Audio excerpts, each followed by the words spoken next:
The story of Robert Davila. You know who that is? No, you don't, because I do.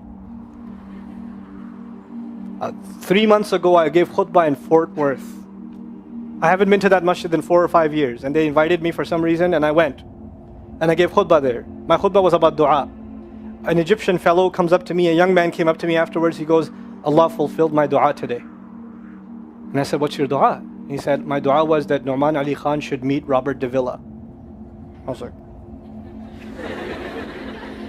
are you Robert Davila? He goes, nope, I am not Robert Davila. Robert Davila is my friend. But I think Allah is fulfilling my dua. I was like, fire away, I want to know. Robert Davila is a young man who lives in a town 40 minutes past Fort Worth. He was a farmer, young guy. And he was hit with some sort of genetic disorder that kicked in later on in his life, and he became paralyzed from the neck down. And he lives in a nursing home. Most people in that nursing home are 90 years, 100 years. They're really, really old people. And then there's, his room where he's paralyzed neck down. He's the only 30-something-year-old that is in the nursing home, okay? And he's been in that nursing home for the last 10 years. His family got a computer for him that's voice activated, so he can give voice commands, put a headphone on and Google stuff and search stuff so he can surf the web and find information. In his room, and by the way, staunch Christian family, the minister comes and prays for him every week and things like that.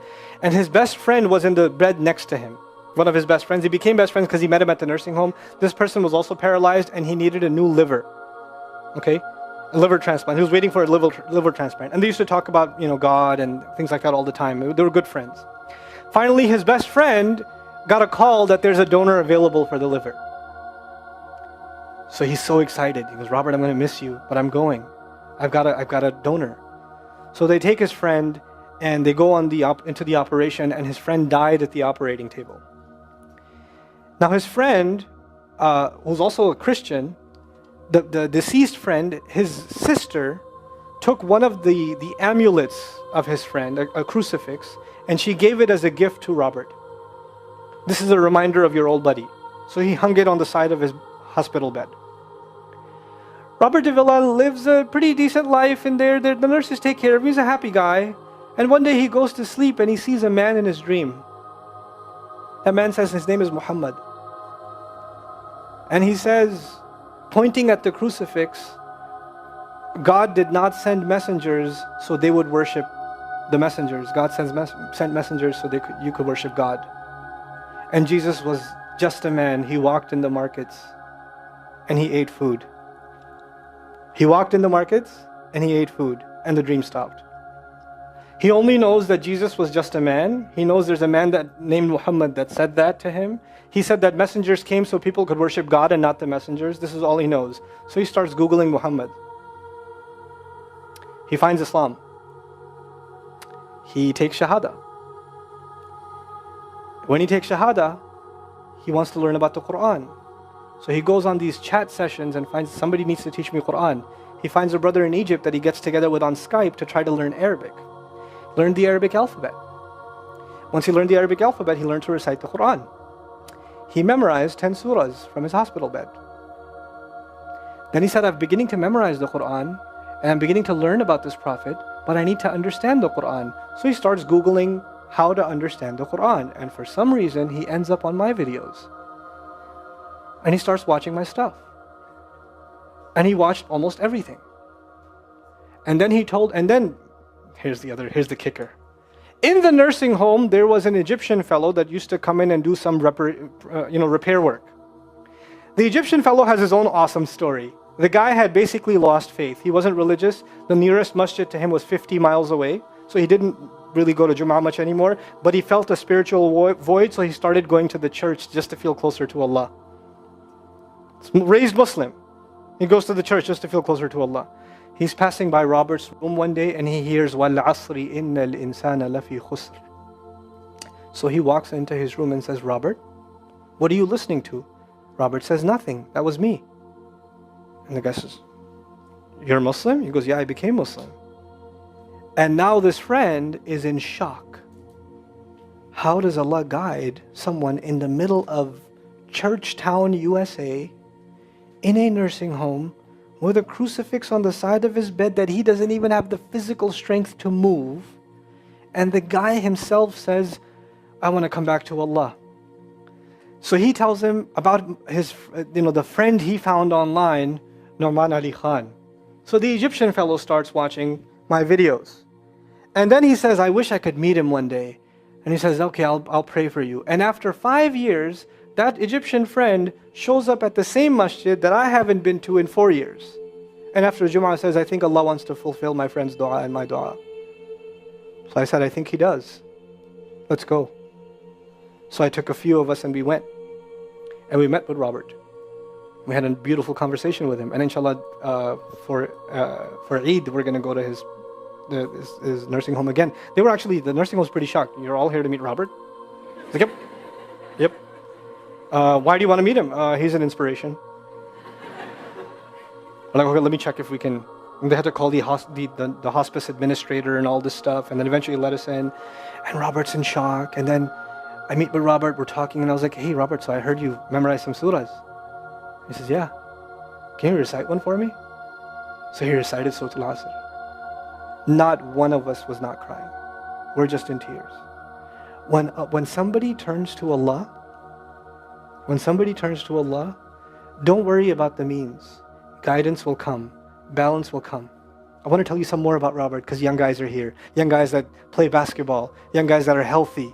Young guys that have ambition. I told you what's his paralysis, from where to where? Neck down. He has a special wheelchair that has to hold pretty much every part of his body in place. He can't just sit in a wheelchair.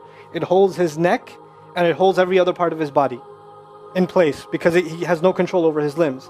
And he has to have a special van where the wheelchair locks in so that if it goes through a bump or whatever, he doesn't, receive the shock. So he made a request. He wants to go to the Friday prayer. They didn't have the special van, so they put him in a regular van. And so he went in the regular van and a few bumps and his spine got even more hurt. He went to Jumu'ah. He came back in excruciating pain. And they said, I'm sorry, Robert, you're no longer able to sit in your wheelchair. You're going to have to stay in your bed for the next 6 months at least. If you see recovery, then you can get back up again. I met him in that span. He had already been in that bed for 3 months already.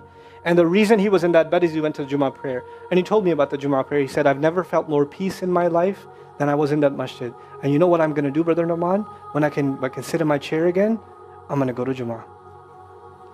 I'm going to go to the masjid because I've never felt like that before.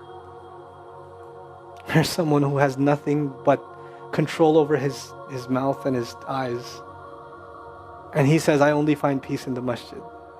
And here we are.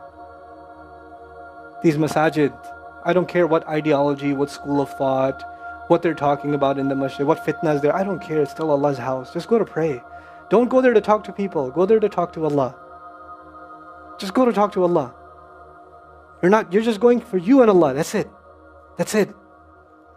Other things will come, but you're not going for them. You're just going there to find peace. You'll become different people. If Allah can guide Robert Davila, Allah guide everybody. And then he said, sometimes I wonder why Allah put me in this position. And then I say to myself, what am I kidding? Allah has given me so much. I am so grateful for what He gave me. And if this is the way He was going to bring me to Islam, it's all worth it. So worth it. You have Muslims that lose a little bit of health and they say, why is Allah doing this to me? And this man, if you would think, nowadays atheists argue because of suffering, there's no God.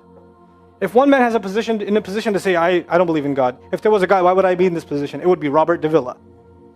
That guy would say, I don't believe in God. If there was one, why would I be in this mess? And yet he's in this position, and I've never seen a face with more nur. Never. I've never seen a face that has more contentment on it. He's so satisfied with life. He's so happy. He's just happy. The last 7 or 8 khutbahs I've given are actually based on one sentence each on one sentence that he said in his conversation. Is that profound? He's a teacher to me. I consider him a teacher. He's my sheikh. Somebody says, who's your sheikh? I say, Robert Davila. Really? Is that a pizza place? Or no. The guidance is all around us. You don't have to get worried about what's not there. There's plenty there. You know what Allah did for the people of the cave? You know He even guided them in where to sleep. You know He even guided them on where to turn. As the sun was coming, they'd turn away from it. As the sun came from the other side, they'd turn the other way. Allah will guide you in your sleep when you make dua to Him. He'll even guide you in your sleep. Every toss and turn will be guided by Allah. Can you imagine?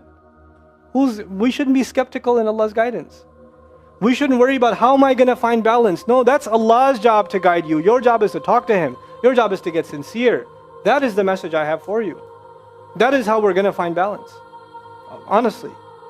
And if once you do that, once you become sincere to Allah, Allah will open doors. Allah will give you friends. Allah will give you teachers. Allah will give you access to resources, all of which are going to bring you closer and closer and closer to Him and to the truth and make life better for the people around you. This is really the gist of what I wanted to share with you.